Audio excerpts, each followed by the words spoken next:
We are going to continue our discussion about brand safety and suitability in the world of social media, digital platforms, AI, all of this good stuff. And I can't think of a better panel to guide us through this complicated landscape. So I want to start with a diagnostic.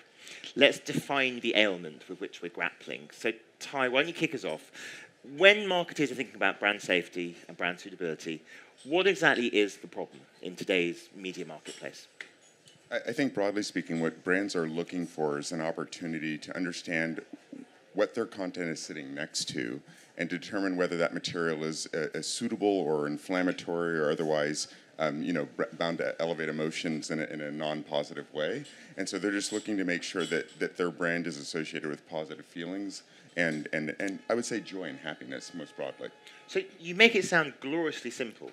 That's what they want. Why is that so hard to deliver?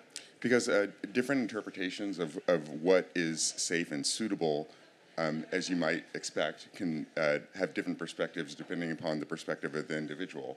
And that's why we've been a strong advocate at Snap for utilizing the GARM framework, which is a universally understood and broadly accepted framework for how to determine both brand safety and suitability. But briefly, your view is that there is a problem. Brands have wants and needs and concerns, but they're very eminently solvable. Yes, I believe so. Great, positive start.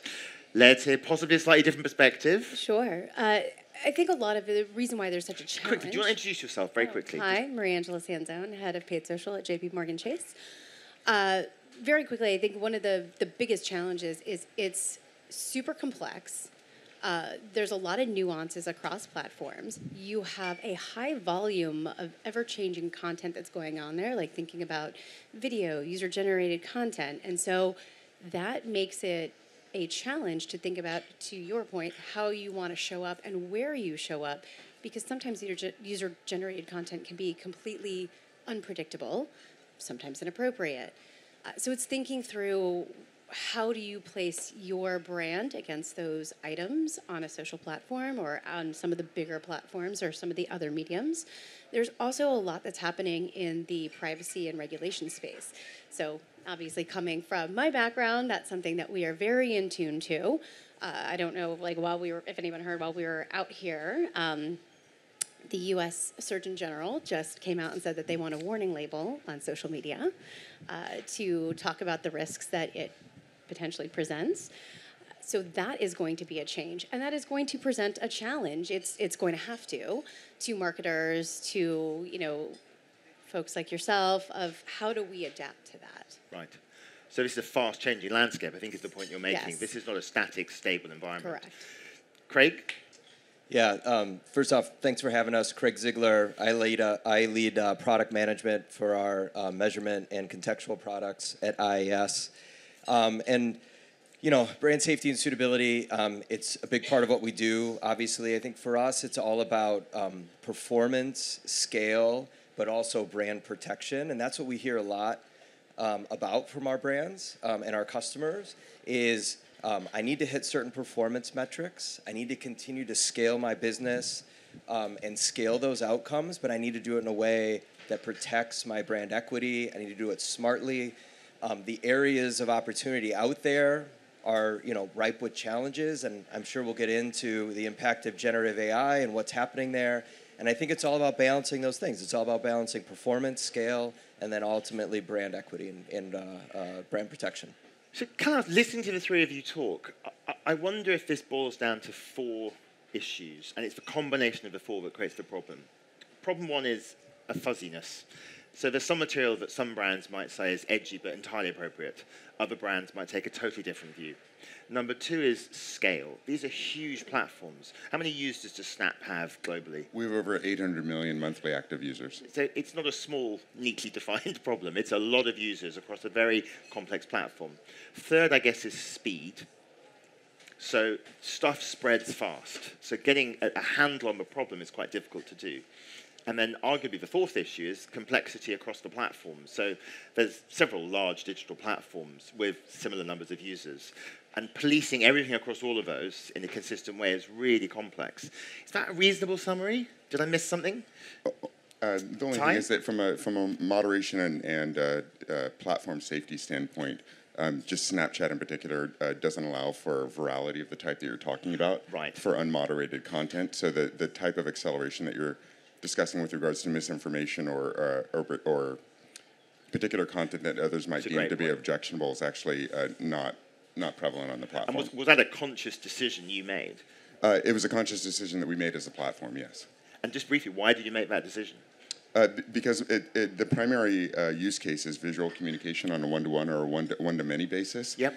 And so that tends to be more personal stories and things of that sort that are less, for lack of a better word, salacious. And virality, though, is clearly part of the problem, right? No, I'm On not. other platforms. I can't speak to other platforms. Very good. Okay. Maria, you can. Virality. Is that part of a problem on other platforms? Not ties. So it's what I was saying before. Of like, you really have to think about how you want to show up, because it only Right. takes one impression to show up the wrong way, and it only takes one impression for something to go across many different platforms and many different mediums. And so that's why, as we're talking about virality and talking about user-generated content, it's really thinking about what sort of stance do you want to take in order to, what is your comfort zone to show up against those things. So I wouldn't say necessarily, and I don't know if I can speak to it's a total problem, but it is something that has to be considered. Right. And you have to understand what is your appetite for risk and for, your brand's reputational risk. Cool. Craig, anything else to add when we're to our diagnostic? You define the product requirements really well right there. We need to provide choice to marketers, right? That gets to the fuzziness. And to do that, you have to have technology that really gets at the details and the nuances of content. We're doing that through our total media quality product line. It needs to be scalable and quick with answers, because let's be honest, there's a ton of content on these platforms. It's delivered very quickly. Our customers need insights very fast, very quickly, so the speed is really important. So those are, some of the core principles that we've built into our tech, and Right. You've described the challenge pretty well. Okay, can I table the devil's advocate question? Yes. So there's clearly a bunch of stuff which we can all agree is disgraceful. It's heinous, it's hate speech, it's stuff that no one in their right mind would want distributed on platforms. And we can all agree that no brand wants, or indeed anyone else, wants to be anywhere near that stuff. But for the fuzzy middle, is the problem kind of overstated? So take news content, for example. We've had a lot of kind of concerns and discussion in the industry recently about whether brands actually suffer any damage being placed to news content. Is adjacency overstated as a problem? I mean, are there examples you can give of brands that have really suffered damage because of placement next to content in the fuzzy middle? Well, I think the core of the question that you're asking, which I'm not going to address directly, is whether adjacency, so I see a piece of content and then I see an ad. I think we all understand the business relationship is that the ad is supporting the platform that is showing Right. the content. I don't know that users make that association. And so Right. adjacency and causation, I think, that's the core of the question that you're asking, is whether or not users see, oh, you are supporting this bit of news, or they're just like, this is just another bit of content that I'm observing. And I think that there's I don't know that that's decided. I guess my question is, leaving aside the obviously objectionable stuff, which we can all agree is objectionable, is there an evidence base that tells us that brands are rightly concerned about placement next to content which might be a bit edgy, but it's not hate speech, it's just a bit edgy? Do you have evidence internally? Do you think about this, you and your colleagues? So I can't speak so much to how we think about it internally, but I think the key differentiator is really deciding whether or not what's out there is truly inappropriate, truly negative, to your point, that fuzzy middle, and then also thinking about your brand in general. Like, we've seen some brands take very edgy stances, and they are comfortable with that, and that's okay. It works for their brand. There are some brands that are not comfortable with that. It really depends, again, on their overall appetite. One of the biggest things as well is you can take a very overly edgy stance. You can have a higher appetite for risk and for showing up in this fuzzy middle, but you also have to stay authentic to your your customer. So if you're trying to show up in a way against some of this edgy content that doesn't resonate with your consumers, it's going to present an issue for your brand and have some sort of it could potentially have some reputational risk. Yeah, and I think one person's fuzzy middle may be a brand's absolutely not, right? They could have brands have completely different requirements in terms of suitability. We've done studies that suggest that performance, depending on the brand, can be thrown off by inappropriate context. So there is some evidence there, but it really depends on what the brand is trying to accomplish, and that's where the suitability conversation comes in. And again, sometimes it's fuzzy middle, but for a brand, that might be a very critical piece of content they want to avoid. So I think my takeaway from what you're saying is that every brand has to have its own guidelines, and it's going to have its own sense of what is appropriate and what isn't. And presumably that means that a platform like Snap has to be able to deal with and accommodate a flexible set of guidelines and relationships, right? Correct. And so typically the separations for brand suitability and brand safety are high, low, and medium. And those, again, I think actually ladder up to GARM standards, which are actually broadly accepted within the marketing community. So while there may be a gray middle, I think it's still well-defined.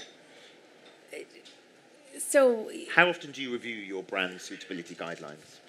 I mean, we are in a very highly regulated industry, so ours are yes. So ours are of the highest level, and so to your point, we do have a framework and a set of guidelines in place internally that we think about as we're thinking about how we want to advertise across all mediums, right? And what does that look like? And we've worked very closely with you all on how we do that. And just, have certain criteria that we think through as we're wanting to show up in the marketplace. And so it's very much, regulation and right. Data and privacy law driven, which I believe we may see those get stricter in the future. And really understanding what is our framework and where do we sit on that framework. And we have a very low risk appetite. I do find it fascinating because it's such a culture is not a fixed, stable foundation. It's a constantly shifting terrain. And I'm guessing on Snap you can see that terrain shifting. And does that mean that brands have to be, whatever sector they're in, have to be constantly reevaluating what's appropriate? I think so, but the challenge is that some brands want to associate themselves with edgier material, right. And indeed deploy that same material in their brand efforts themselves, and so that's why you have the three tiers of segmentation, right. That allows for whatever comfort level that a particular marketer is interested in to adapt to. And do you have to keep reviewing those three tiers? No.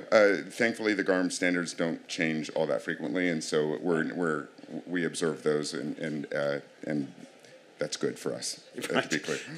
And so one other related question, I'm just fascinated by this. Brands don't just respond to culture. They are active agents who help to shape and make culture. In many ways, brands want to drive culture. 100%. Correct. So does that mean, therefore, that for certain brands, possibly in less regulated industries, there's a real impetus to try and shift the bounds of what's acceptable, to shift the notion of brand suitability, to respond to culture, to shape it, to drive it in particular directions? And to shift the framework for assessment? Yeah. That requires more thought than what I have right now, but it's fertile territory. I think that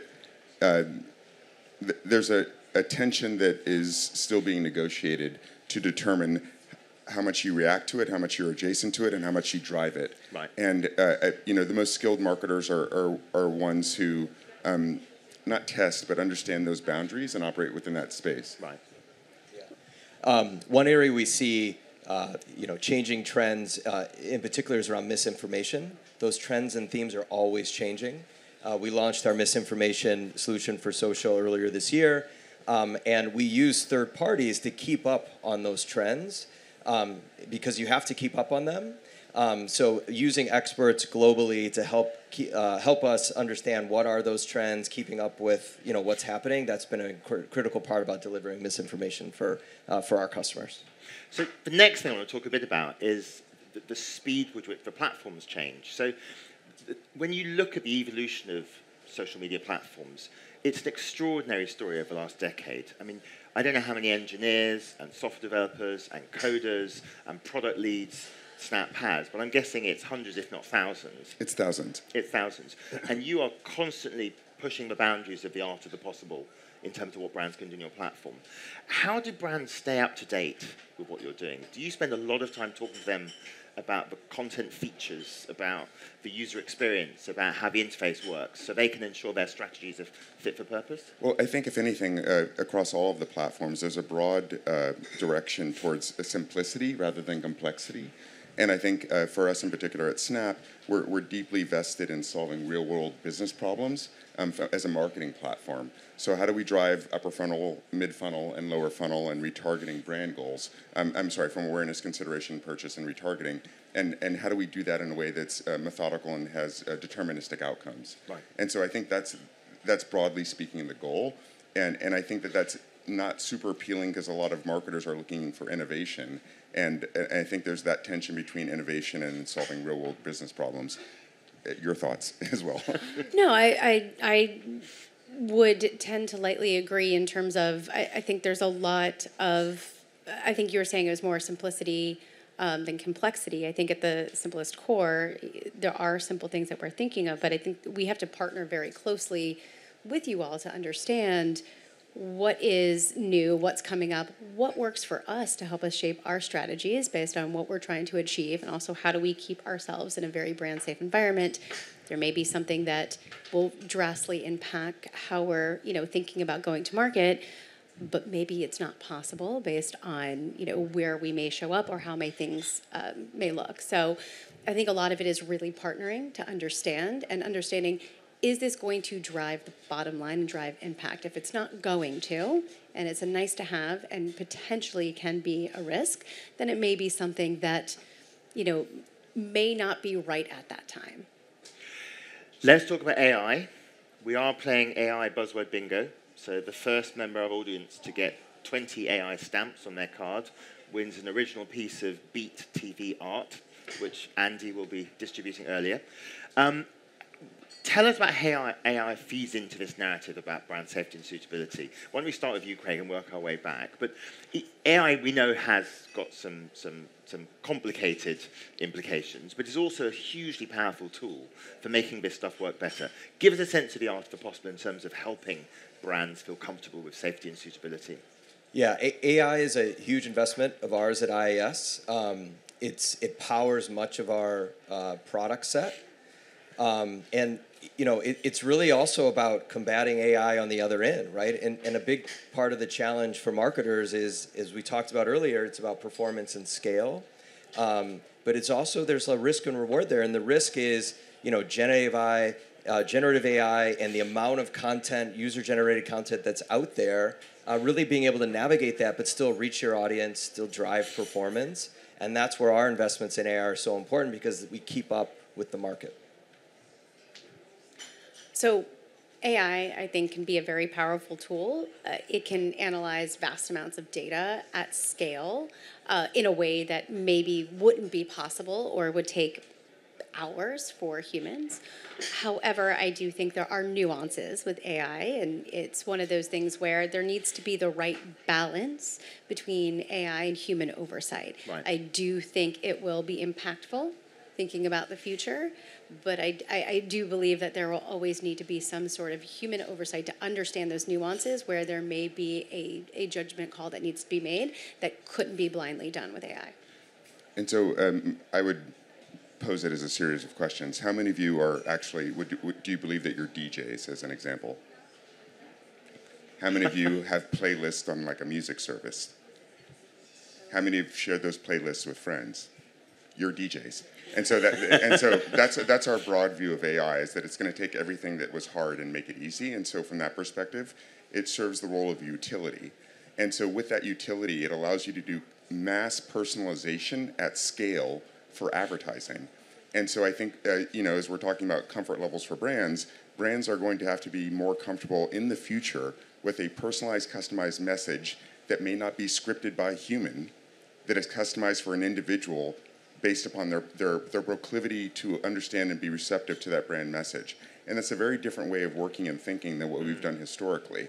So what it also means is an evolution in terms of the workforce, the people that we employ, and the things that they're good at. And typically, not because I have a liberal arts undergraduate degree, but people with a broad social sciences or humanities background are going to be in greater demand than just pure technical skill. And that's really democratization of the deployment of technology towards making all advertising better. And that's really an opportunity, I think. Do you think the skill sets, competencies, aptitudes of a marketeer who's AI friendly will look very different to the marketeer of 20 years ago? Absolutely. Or even 5 years ago? Yeah, absolutely, because it's the person who writes the better prompts, right, who can construct language better, and the person who has the best ideas. That, again, it's going to democratize things. When the Macintosh came out, my mom bold-faced, outlined, and underlined all of the text, and that was, broadly speaking, ugly. Right, but on the other hand, for somebody like me, it democratized my ability to engage in photography and design in a way that I wouldn't have had access to before. And so AI is going to be the same enabling technology, and it will democratize the ability to market for those who have the best ideas. And that's a win for all of us, I think. So final closing question then.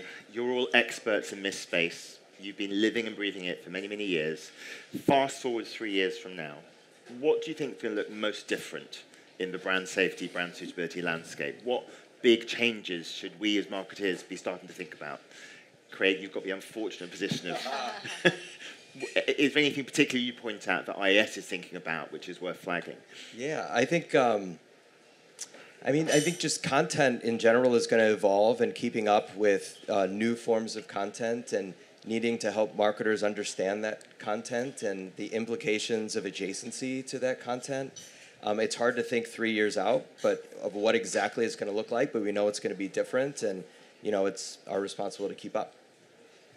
Craig stole part of my answer, so that was part of my answer. Is content. I think as you think about how it's already shaped in how many years has social been around? Since 2010, social advertising. If you think about how vastly different content is in the last, 14 years? Did I just date myself? Oh, okay, in the last 14 years.